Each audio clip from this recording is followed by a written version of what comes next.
Hello friends, welcome to Mathify. This is lecture 5, class 11th, kinematics. We have already discussed instantaneous speed and velocity. Instantaneous velocity, ये उसकी definition हमने note down कर दी है. Instantaneous velocity is limiting value of average velocity. It's called instantaneous velocity. या फिर इसकी एक और definition है rate of change of position with respect to time is called instantaneous velocity. तो अगर मान लीजिए 1D मोशन है और 1D मोशन में 1 डायमेंशनली होगा तो x, y, z जो भी आप लेना चाहें. तो instantaneous velocity is limit del t tends to 0, that is average velocity del x upon del t, change in position, finite change in position upon finite change in time, यानी time duration, that is equal to dx upon dt. And that is differentiation, that is called rate of change of x with respect to time. वही ये definition है और ये तो हमने पहले बता दिया था. Instantaneous speed simple definition इसकी है limiting value of average speed. Formula same follow करेगा, वही है लिमिट लगा दीजिए एवरेज स्पीड के फॉर्मूले में, limit del t tends to 0, तो आपको फिर से rate of change of distance with respect to time मिलेगा, लेकिन जनरली वैसा रिप्रेजेंट करते नहीं है. तो ये तो हुआ डेफिनेशंस जो हमने लास्ट स्टडी कर ली थी. कुछ कंडीशंस देख लेते हैं फटाफट. तो क्या इंस्टेंटेनियस वेलोसिटी और इंस्टेंटेनियस स्पीड इक्वल हो सकते हैं? हाँ. Magnitude of instantaneous velocity is always equal to instantaneous speed, क्योंकि एक इंस्टेंट में डिस्टेंस डिस्प्लेसमेंट सेम ही होगा, क्योंकि इंस्टेंट इतना छोटा ड्यूरेशन है कि वहां पे कोई वेरिएशन हो ही नहीं सकता. So this is a universal statement. Magnitude of instantaneous velocity is always equal to instantaneous speed. अब क्या ये कंडीशंस पॉसिबल हैं? Verbal reasoning.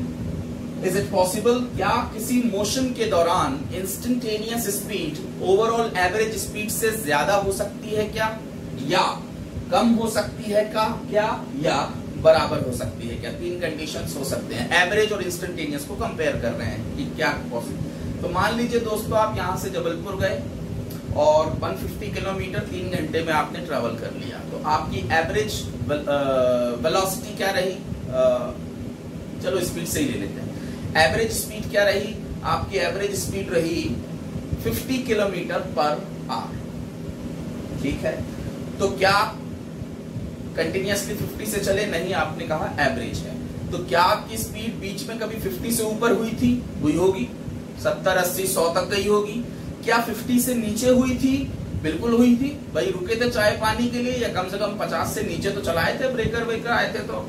अच्छा, इसका मतलब ये दोनों case during the journey possible है कि इंस्टेंटेनियस स्पीड एवरेज से ज्यादा भी हो सकती है, कम भी हो सकती है, और ऑफ कोर्स बराबर भी हो सकती है. कभी ना कभी तो आपकी स्पीड 50 किलोमीटर पर आवर पहुंची ही होगी. किसी पर्टिकुलर इंस्टेंट में हो सकता है कि एवरेज और इंस्टेंटेनियस बराबर हो. क्या हमेशा बराबर होगा? क्या हमेशा यही फॉलो होगा? नहीं. अब ये तो केस कंडीशनल है कि हो सकता है ज्यादा हो किसी इंस्टेंट में, हो सकता है कभी कम हो. क्या हो सकता है? हाँ हो सकता है, लेकिन कंडीशनल है. क्या ये पॉसिबल है कि एवरेज स्पीड या वेलोसिटी, जो भी हमने स्पीड के लिए बोला वो सब वेलोसिटी के लिए भी एप्लीकेबल है, क्या ये पॉसिबल है कि एवरेज स्पीड हमेशा इंस्टेंटेनियस के बराबर ही बनी रहे? इज इट पॉसिबल कि ये केस हमेशा फॉलो हो? हाँ. When the particle moves with a uniform speed, and the same for velocity when the particle moves with a uniform velocity. तो किसी भी इंस्टेंट में जो उसकी वेलोसिटी होगी वही उसकी एवरेज वेलोसिटी भी होगी. ये कुछ जनरल वर्बल स्टेटमेंट्स जो इसके पीछे राइज किए जा सकते हैं. एक छोटा सा एग्जांपल आपके सारे प्रॉब्लम्स को, वर्बल प्रॉब्लम्स को खत्म कर देता है. एक एग्जांपल लिया, प्रॉब्लम सॉल्व. चलिए अब आ जाते हैं इसके न्यूमेरिकल्स पर. लेकिन इसके न्यूमेरिकल्स डिस्कस करने के लिए आपको आना चाहिए डिफरेंशिएशन. तो मैं बहुत डिटेल में तो नहीं जाऊंगा अभी डिफरेंशिएशन में, उसका अलग से लेक्चर बनेगा. आप सोचेंगे कब बनेगा?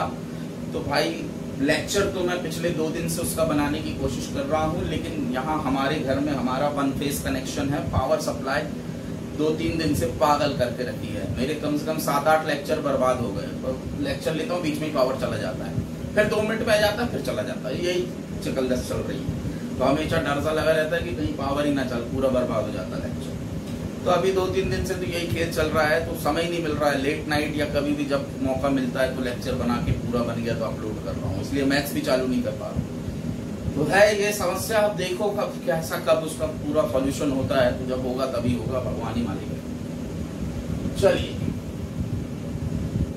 तो शॉर्ट में अभी जो अपने काम का है उससे अपना काम चल जाएगा आगे वो। तो डिफरेंशिएशन का मैं सीधे आपको फॉर्मूला, ये तो आपको बता दिया कि रेट ऑफ चेंज किसी भी चीज का डिफरेंशिएशन होता है, बदलने की रफ्तार कितनी तेजी से बदल रहा है। तो मुझे एक बात बताइए, डी बाई डी एक्स या डी बाई डी टी या डी बाई फलाना या डी बाई ढंग का जो भी आपको लिखना है, d by d t, d by d y, वो जो भी है, ये सब डिफरेंशिएशन के सिंबल है।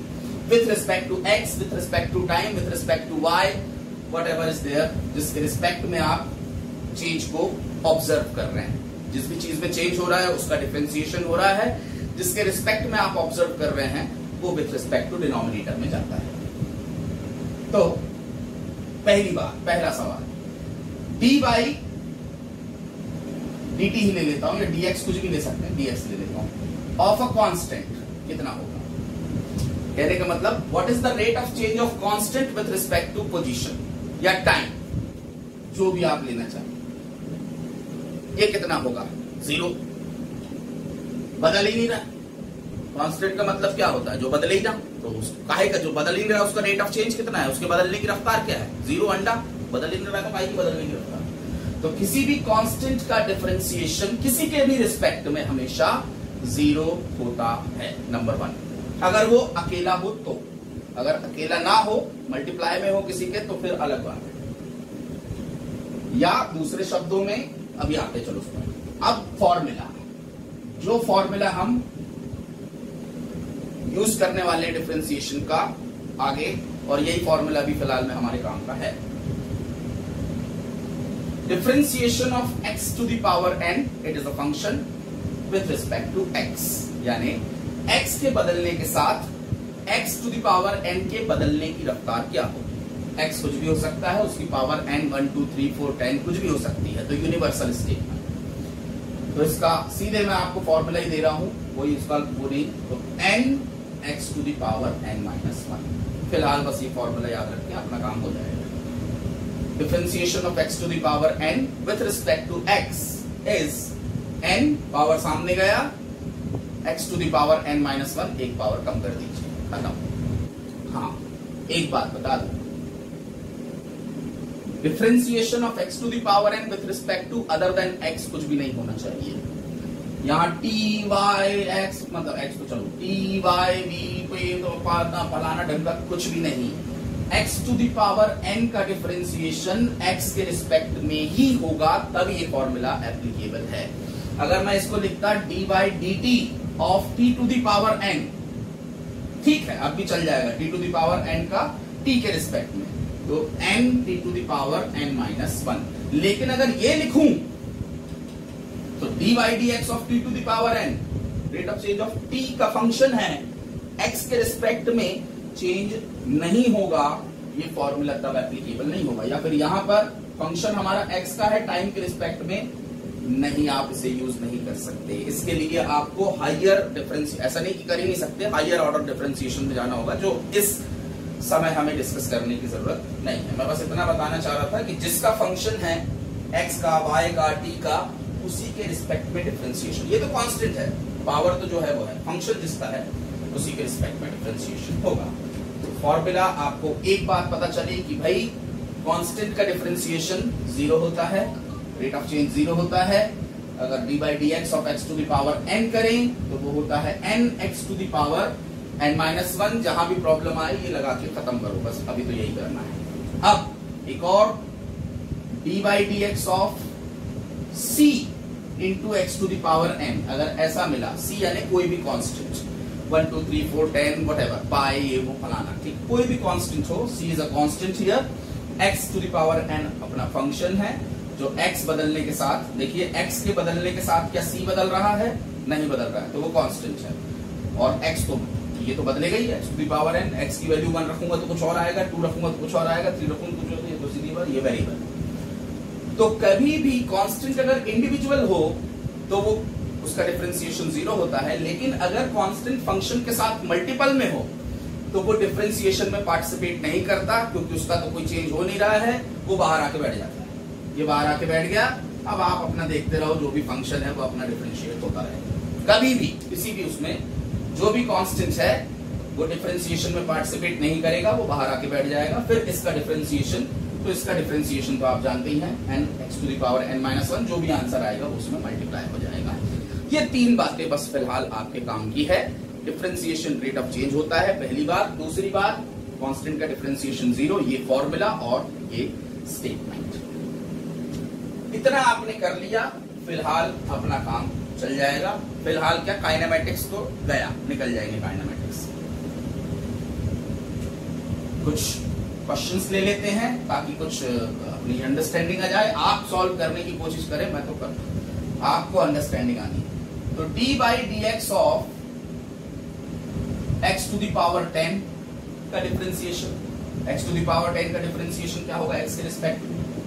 तो भाई साहब n यानी 10, x⁻10 - 1 यानी ऑफ कोर्स 10 - सीधे लिख दो 9। यही है differentiation. What is the differentiation of √x?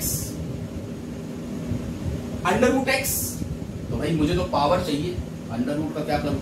तो d/dx x⁻1/2, सीधी सी बात है। √x यानी x⁻, लगा दो फॉर्मूला, तो पावर सामने 1/2 और x⁻n-1 यानी 1/2 - 1, तो ये आ गया -1/2। तो -1/2 यानी ये स्टेटमेंट हो गया x⁻−1/2, डिनोमिनेटर में चला जाएगा, सीधी सी बात है, नेगेटिव पावर है, तो इसको मैं लिख सकता हूं 1/2 x⁻1/2, यस, या फिर 1/2 √x। तो that is differentiation of √x, 1/2 √x। Okay, what is the differentiation of x⁻99? सीधा लिख रहा हूं मैं, देखना आप समझ। 99 x⁻98। Okay, what is the differentiation of x⁻5/2? फिर वही, तो 5/2 x⁻5/2 -1 यानी 3/2 करके देख लीजिए। 5/2 - 1 n-1, n हमारा 5/2। What is the differentiation of x⁻1/3? या इसी को मैं लिख सकता हूं d/dx ऑफ 1/x⁻1/3। तो क्या आपको 1/x⁻n का फॉर्मूला पता है? नहीं पता, तो उसको कन्वर्ट करो x⁻n में, वो कन्वर्ट ये हो गया।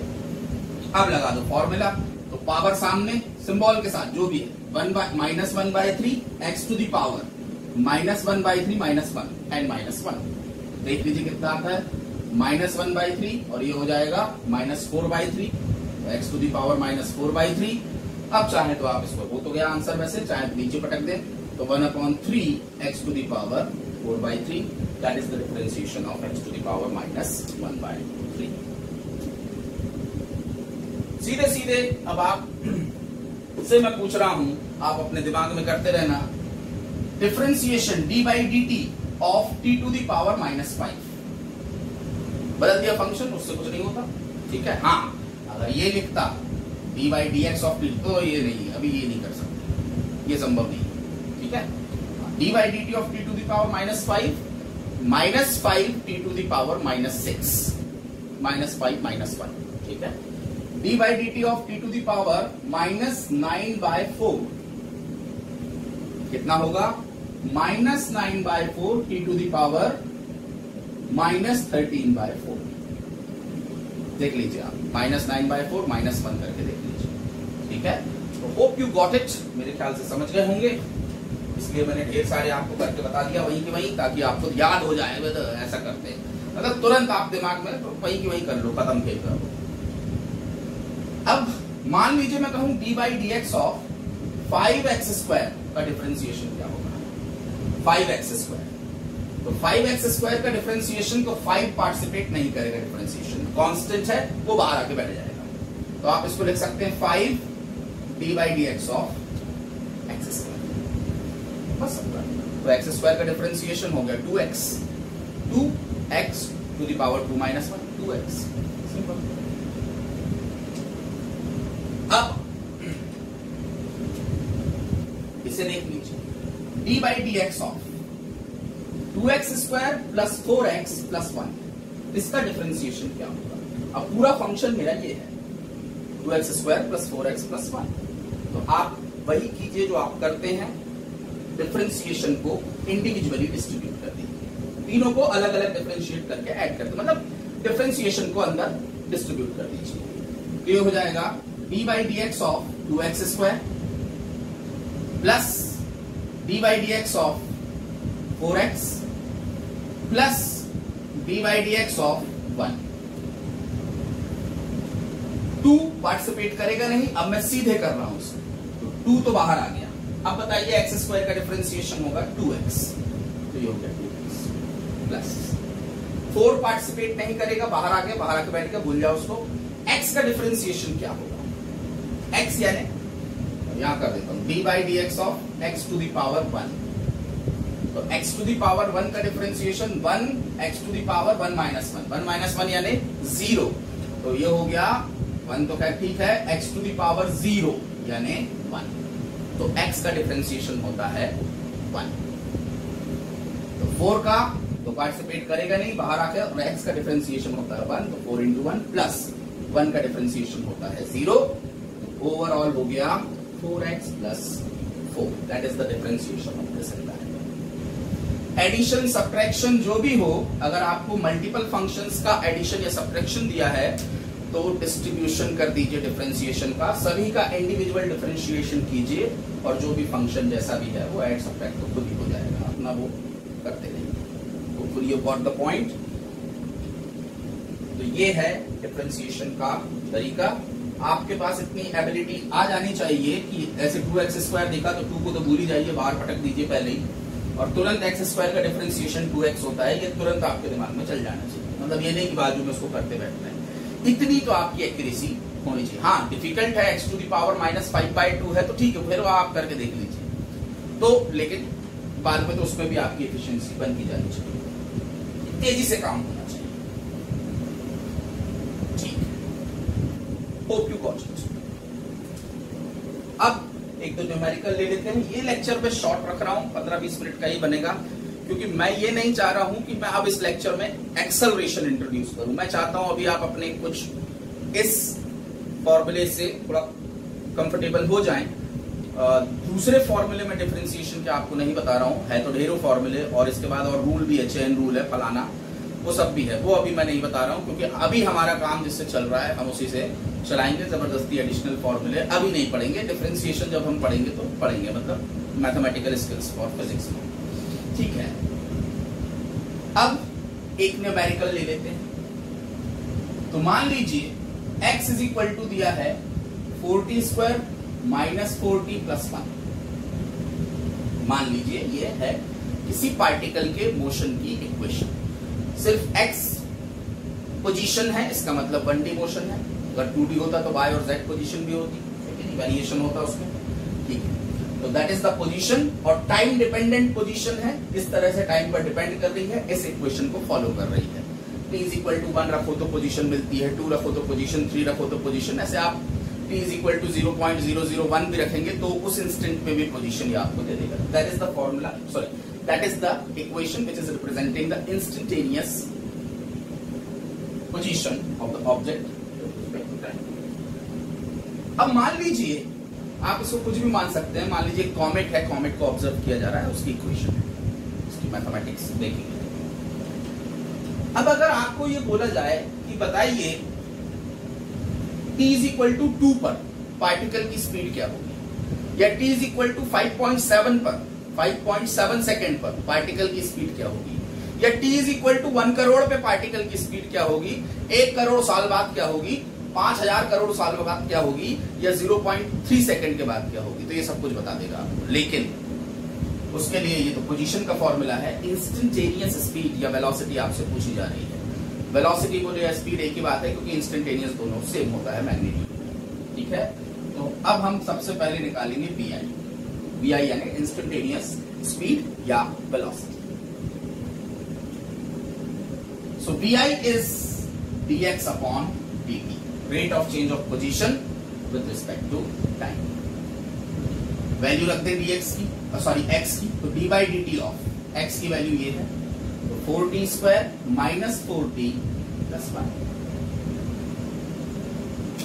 x की वैल्यू प्लेस कर, ठीक। डिफरेंशिएट कर दीजिए,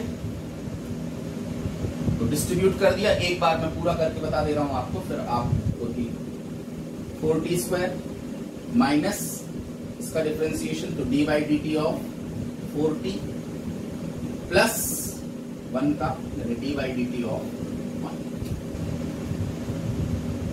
इधर आ जाएंगे, पहले इसका डिफरेंशिएशन, तो 4 पार्टिसिपेट पूरा ही कर देता हूं, d by d t of t square, 4 participate नहीं किया बाहर आ गया, माइनस यहां पे भी 4 पार्टिसिपेट नहीं किया, कांस्टेंट है t plus d by d t of 1, तो कांस्टेंट ही है, उसमें कुछ कर नहीं सकते।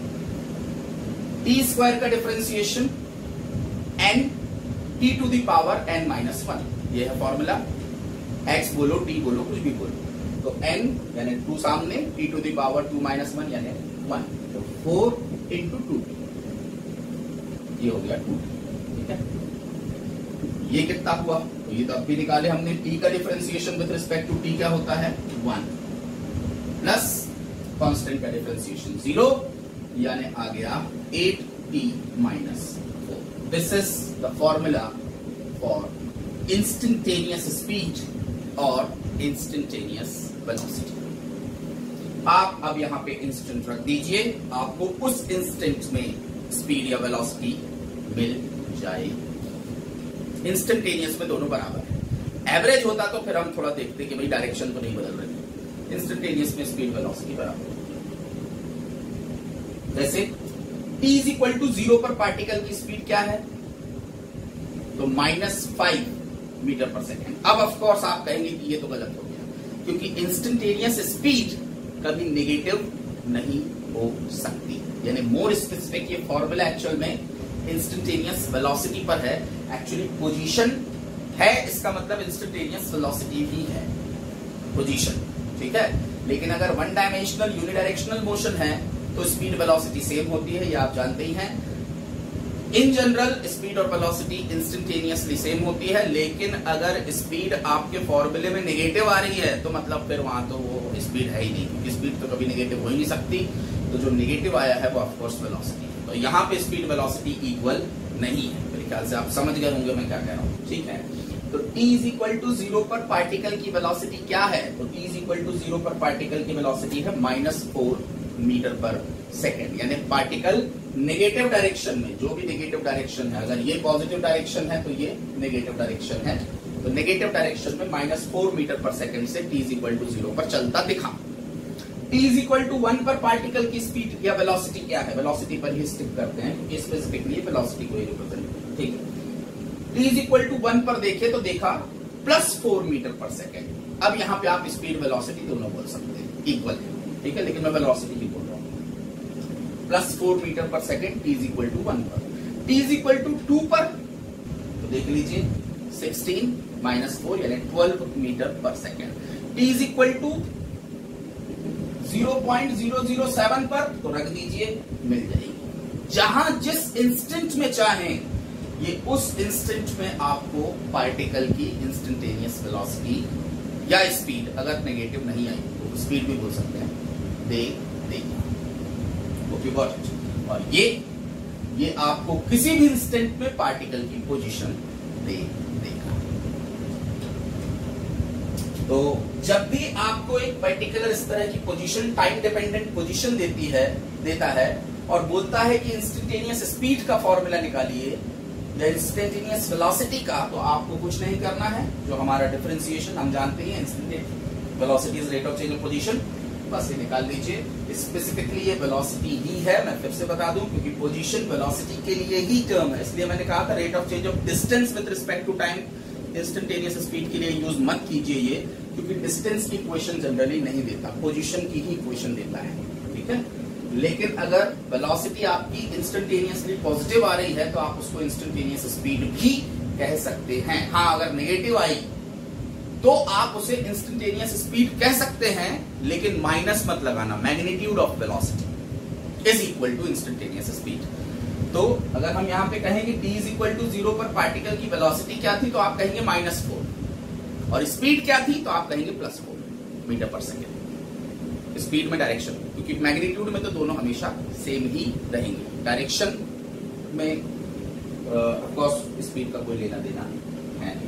ठीक है, I hope you got it. ये क्वेश्चन समझ लीजिए, क्योंकि ऐसे घुमाता है कि t इज इक्वल टू 0 पर दो क्वेश्चन पूछेगा, what is the instantaneous speed of the particle, what is the instantaneous velocity of the particle. So आप जब रखेंगे तो मिलेगा -4, that is instantaneous velocity of the particle. So what is the instantaneous speed, that is +4 metre per second. समझ गए?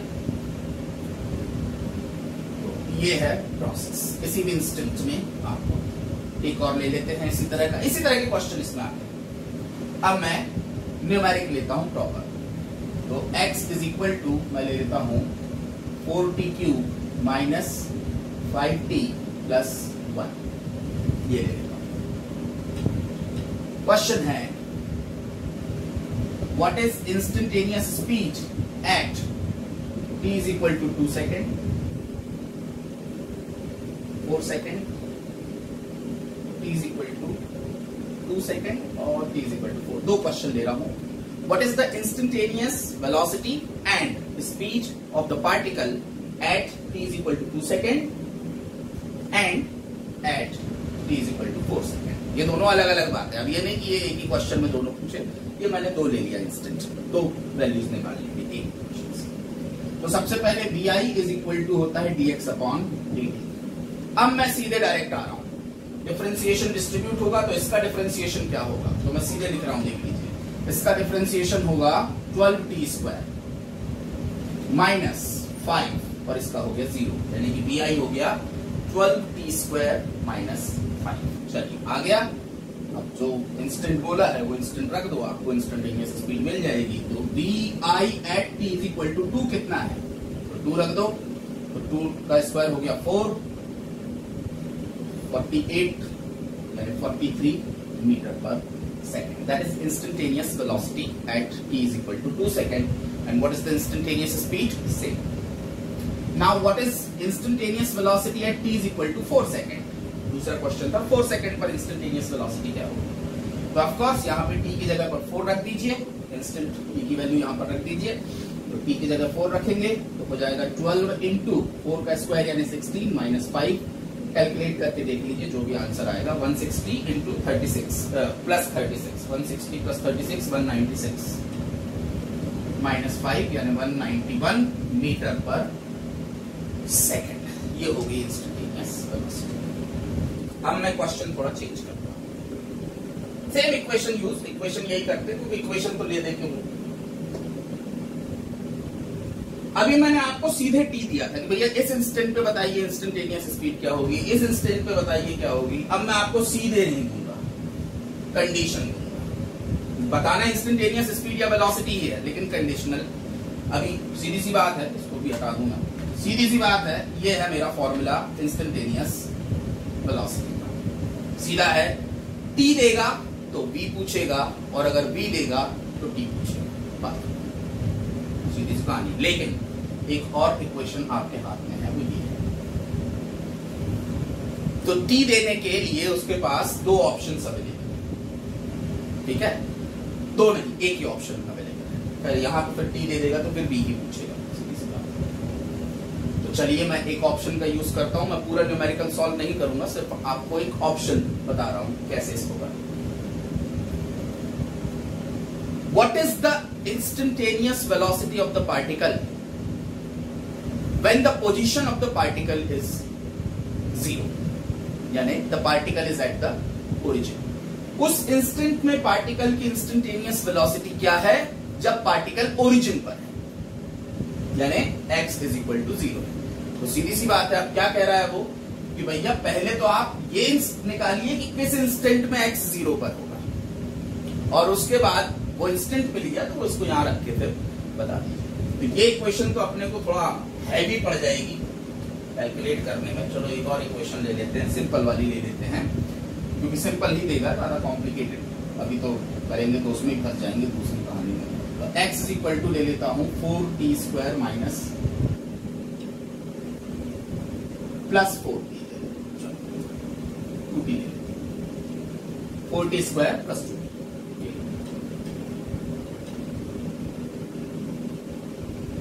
तो bi क्या है, तो इसका डिफरेंशिएशन हो गया 8t प्लस इसका हो गया 2।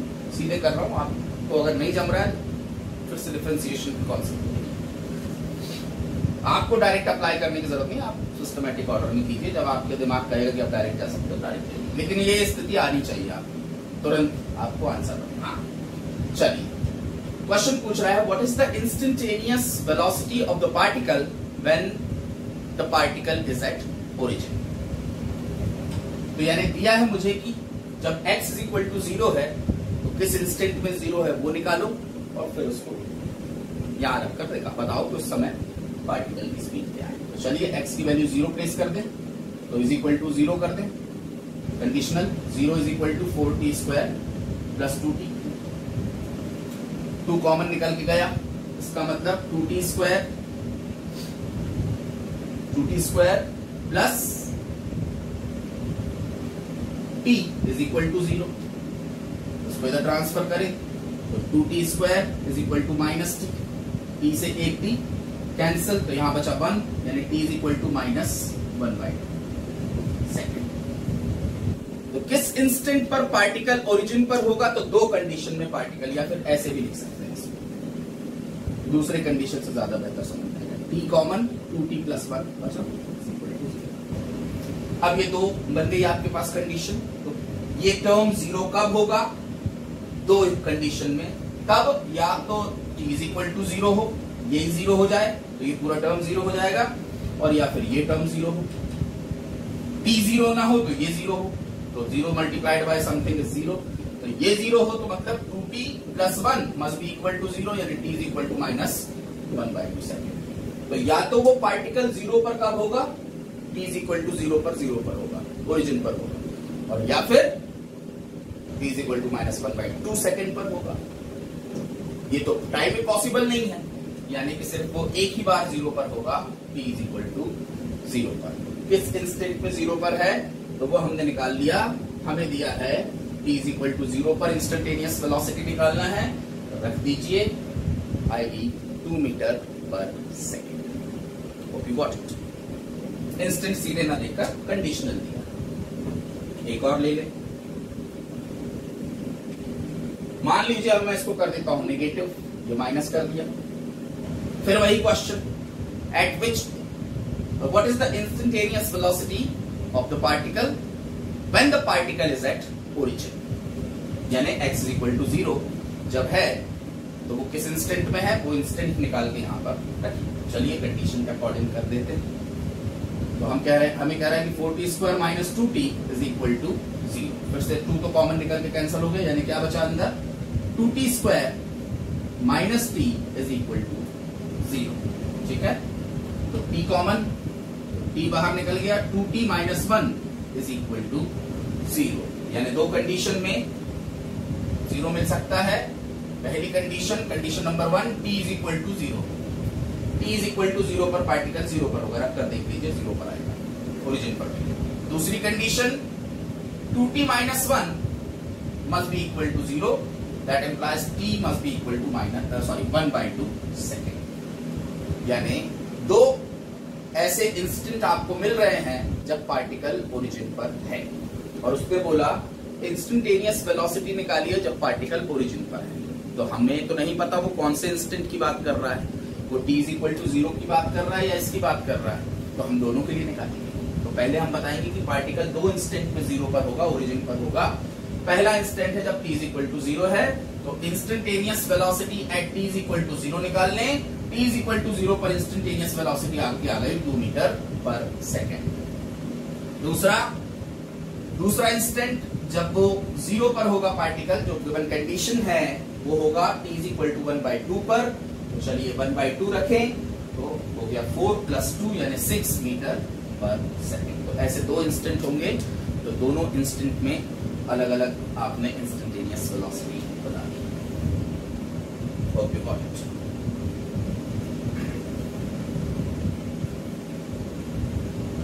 एक और कंडीशन, उल्टी condition.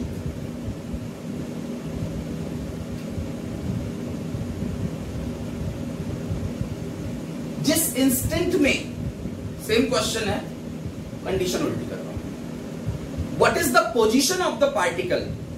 What is the position? क्या पूछ रहा है? X of the particle. सीधा है, आप जब भी न्यूमेरिकल करें तो अपने आप से सिंबॉलिक रूप में बात करें। उसका मैं आपको टेक्निक अलग से वीडियो बना के दे सकता हूं, लेकिन हटाओ, सीधा है। जो भी डेटा है आप उसको वर्बलाइज न रखें, उसको सीधे सीधे जो उसका सिंबल है वो अपने दिमाग में डालें। फॉर्मूले अपने सामने रहेंगे, लिख लें अगर, या फिर आपको पता हो तो याद रहे तो खुद ब खुद दिमाग प्रोसेस कर लेगा। उसको आप सिंबल्स बताइए, उसके पोजीशन और टाइम इस टर्म्स में बात मत कीजिए, उसको सिंबल के टर्म्स में बात कीजिए, वो तुरंत आपको सॉल्यूशन देगा। अगर उसको फॉर्मूला पता है तो, और कंडीशंस पता है तो आपको कुछ करने की जरूरत नहीं है, वो खुद ही बता देगा। जैसे अगर ये आपके सामने लिखा है और आप, मैंने कहा अब find the position of the particle, तो सीधे आप अपने दिमाग को बताइए कि एक्स निकालने बोल रहा है। आपका दिमाग खुद ही बोल देगा टाइम निकाल लो, एक्स निकाल जाएगा। फिर अगला आपका दिमाग ये प्रोसेस करेगा कि टाइम के लिए क्या कंडीशन दिया है, सीधे दिया है कि कुछ कंडीशन दिया है। आगे का वो खुद ही देख लेगा, कि ढूंढेगा कि अब मैं क्या करूं। ठीक है, तो आपने जैसे ही बोला कि एक्स निकालना है, पता चल गया कि टी चाहिए आपको। हाँ, find the position of the particle at an instant when the velocity of the particle is 0. Instantaneous velocity is 0. सीधी बात है, समझ गए होंगे आप।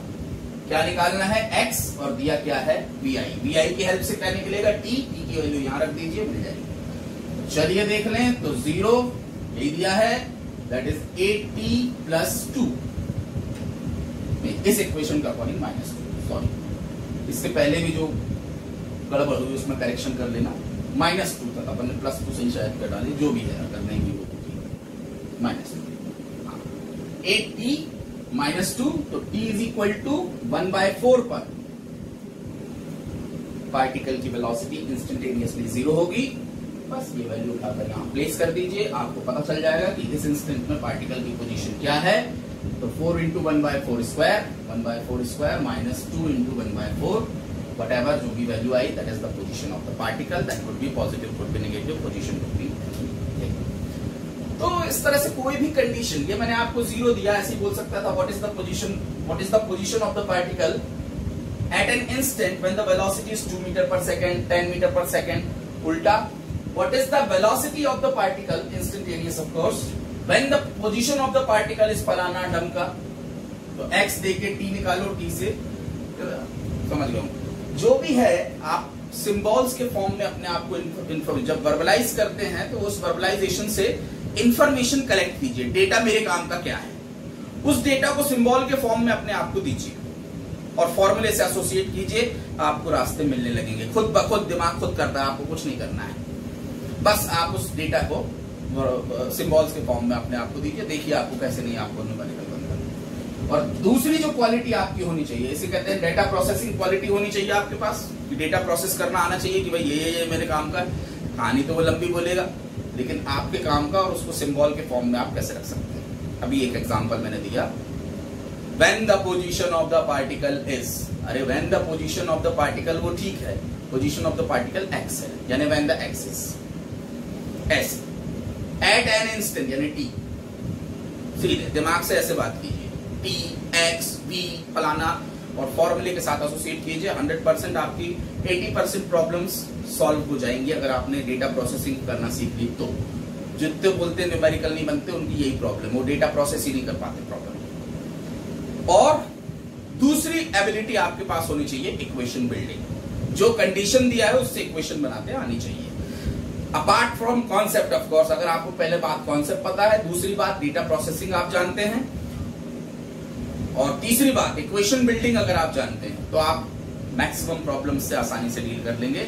हाँ, कुछ ऐसी प्रॉब्लम हो सकती है जिसपे स्ट्रॉन्ग मैथमेटिकल कॉन्सेप्ट्स यूज होते हों, तो वो बात अलग है। स्ट्रॉन्ग जियोमेट्री या स्ट्रॉन्ग कैलकुलस यूज हो रहा है, that is a different thing. लेकिन कॉन्सेप्ट आपको पता हो करना क्या है, दैट इज इंपॉर्टेंट। मैथमेटिक्स नहीं आती, बन जाएगी कभी ना कभी, करना क्या है ये पता होना चाहिए।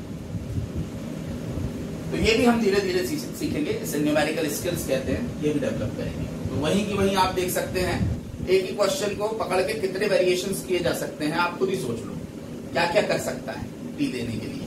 पहले ही प्रिडिक्ट कर लो, कहानी खत्म। अब सामने वाला उसी प्रिडिक्शन में से कुछ पूछेगा, नया तो कुछ ला नहीं सकता, दो इक्वेशन है तो बस हो गई कहानी।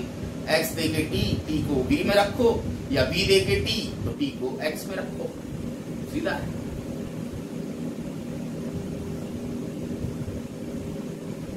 इसी में अभी जो मैंने आपको इक्वेशन दिया था, जो भी थी व्हाटएवर, भूल गया मैं, तो दूसरी ले देता हूं इस तरह की।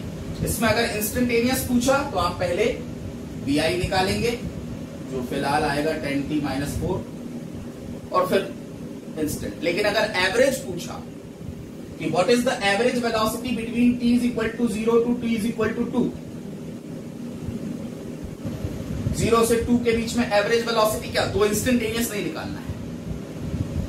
समझ गए ना, इंस्टेंटेनियस नहीं निकालना है, ये नहीं कि इसका इंस्टेंटेनियस निकाले, instantaneous BI is equal to आ गया 10t-4, फिर इधर 0 रख दिए, इनिशियल वेलोसिटी, इधर 2 रख दिए, फाइनल वेलोसिटी, और एवरेज कर दिए। ये नहीं करना है भाई साहब, पिछले बार ही मैंने आपको बताया, average velocity is total displacement upon total time. उसका इंस्टेंटेनियस से कोई लेना देना नहीं है। आपके इंस्टेंटेनियस वेलोसिटी जर्नी के दौरान क्या क्या रही, आप यहां से जबलपुर गए, एवरेज बताया, उसमें क्या आपने इंस्टेंटेनियस को कभी काउंट किया कि मेरे उस इंस्टेंट पे इतनी थी, उस इंस्टेंट पे इतनी थी, इसलिए एवरेज इतनी है? अरे चूल्हे में जाए कितनी थी? Total distance upon total time, total displacement upon total time.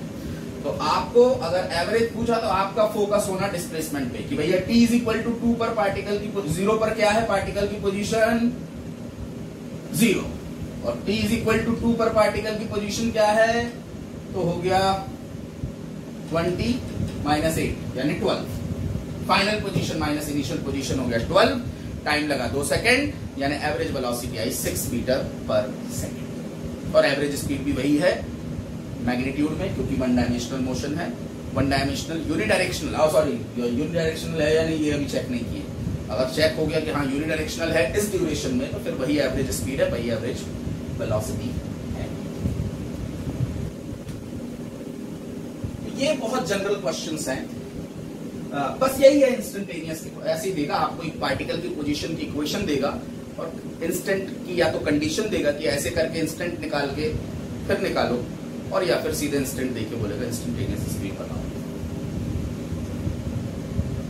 एक क्वेश्चन मैं आपको देता हूं और खत्म करता हूं।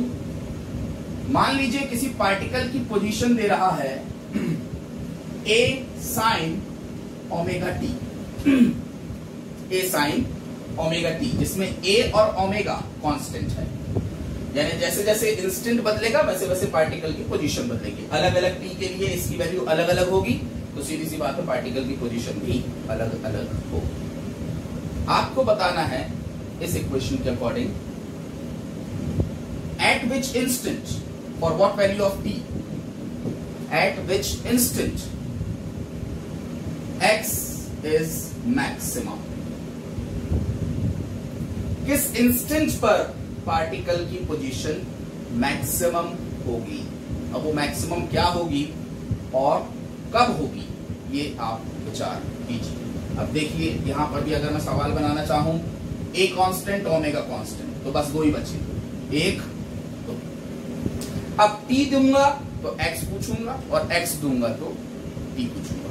यहां पर मैंने आपको क्या दिया है, x, कि x की मैक्सिमम वैल्यू कब होगी, सीधी सी बात। या फिर दूसरा ऑप्शन क्या था, t इज इक्वल टू 1 पर पार्टिकल की पोजीशन क्या है। ये तो बिल्कुल ही सड़ा क्वेश्चन है, इसमें तो कुछ ही नहीं किया, क्या दूं, t इज इक्वल टू 1 पर, तो t की वैल्यू 1 रख दो, तो a sin ओमेगा है, खत्म। इसलिए मैंने आपको थोड़ा उल्टा है। तो ये क्वेश्चन का सॉल्यूशन आप बताइए, verbalise for this equation, for this equation of motion और the particle position, at which instant the position of the particle will be maximum from its mean position, या displacement distance, जो भी कहना चाहिए। So that is the question. जो भी solution है इस व्हाट्सएप नंबर पे, मीडिया खैर आपको तो पता ही है, व्हाट्सएप नंबर पे आप व्हाट्सएप कीजिए अपने ग्रुप में और या फिर कमेंट कीजिए। आज के लेक्चर में इतना ही। एक्सेलरेशन में इंक्लूड नहीं कर रहा हूं, अगले लेक्चर में इंक्लूड एक्सेलरेशन से स्टार्ट करेंगे। अभी तक के लिए इतना ही। Thank you.